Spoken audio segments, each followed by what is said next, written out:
वाचन प्रेरणा दिन 2016 या कार्यक्रमासाठी उपस्थित असलेले आणि आजच्या कार्यक्रमाचे सर्वात महत्त्वाचे घटक म्हणजे गुणवान विद्यार्थी। या कार्यक्रमासाठी उपस्थित असलेले प्रमुख अतिथी प्राध्यापक डॉक्टर बाळासाहेब गुंजाळकर, शाखेचे उपाध्यक्ष, नाशिक रोड देवळाली व्यापारी बँकेचे अध्यक्ष आणि आमचे मित्र दत्ताजी नाना गायकवाड, महाराष्ट्र साहित्य परिषद पुण्याचे जिल्हा प्रतिनिधी, मराठा विद्याप्रसारक समाजाचे सभापती आणि नाशिक वकील संघाचे अध्यक्ष ॲडव्होकेट नितीन ठाकरे साहेब, आपल्या शाखेचे कार्यवाह आणि सुपरिचित कवी आणि सूत्रसंचालक माननीय श्री रवींद्र मालुनकर सर आणि उपस्थित सर्व बंधू भगिनींनो, अध्यक्षीय भाषण हे जसं शेवटी असतं तसं ते आटोपशीर असावं असा प्रघात आहे।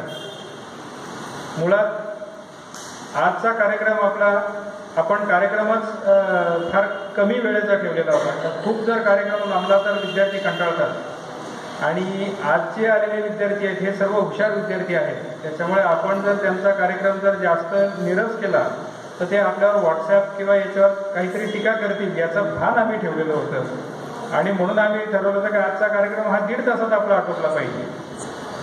आजच्या कार्यक्रमाचं एक फक्त सांगायचं, कदाचित कवी प्रशांत केंद्रेकडून राहून गेला असेल, वाचन प्रेरणा दिन हा खरा असतो 15 ऑक्टोबर या रोजी। या वर्षीच्या 15 ऑक्टोबरच्या आमची आयोजनाची सर्व तयारी पूर्ण झालेली होती। दुर्दैवाने आपल्या शहरामध्ये काही अघटित घटना घडली आणि नाशिक रोड परिसरामध्ये कर्फ्यू होता।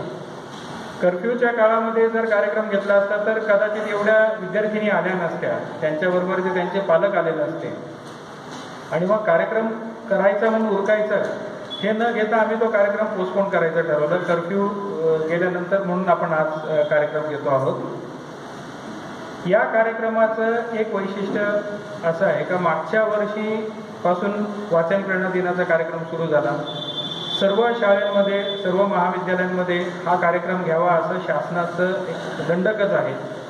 त्याप्रमाणे आपण बघतो की प्रत्येक शैक्षणिक संस्थेमध्ये वेगवेगळ्या प्रकारचे वाचन प्रेरणा दिनाचे कार्यक्रम होतात। मागच्या वर्षी जेव्हा पहिल्यांदा वाचन प्रेरणा दिनाचा कार्यक्रम घ्यायचा होता तर त्यावेळेस आम्ही असं ठरवलं का मराठी ही आपली मायबोली आहे।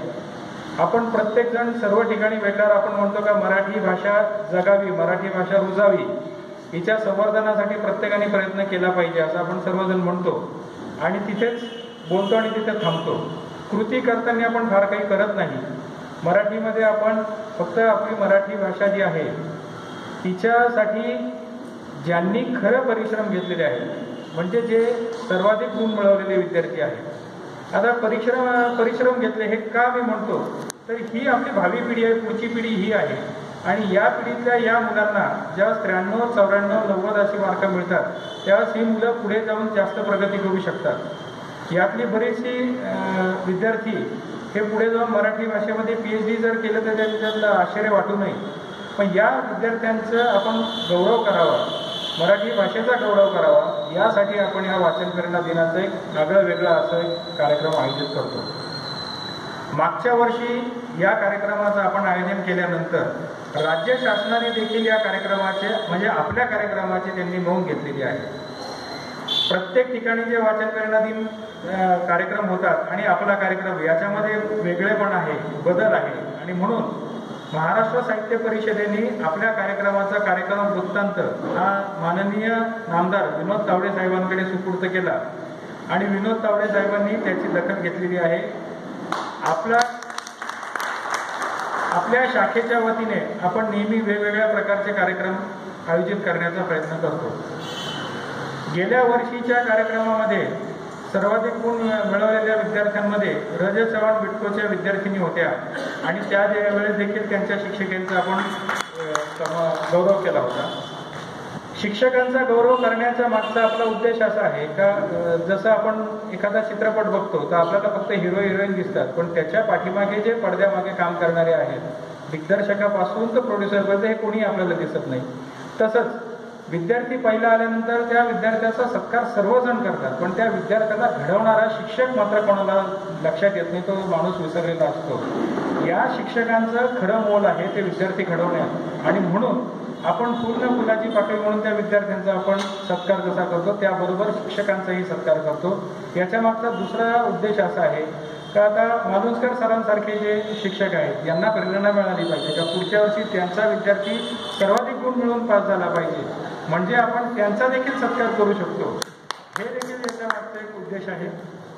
आजच्या कार्यक्रमासाठी आपण सर्वांनी उपस्थित राहून आमच्या शाखेस उपस्थित केलं म्हणून आभाराचं जे काम आहे ते तर करतीलच, तरी देखील शाखेच्या वतीने मी आलेल्या सर्वांचे आभार मानतो आणि इथेच थांबतो. जय हिंद, जय महाराष्ट्र.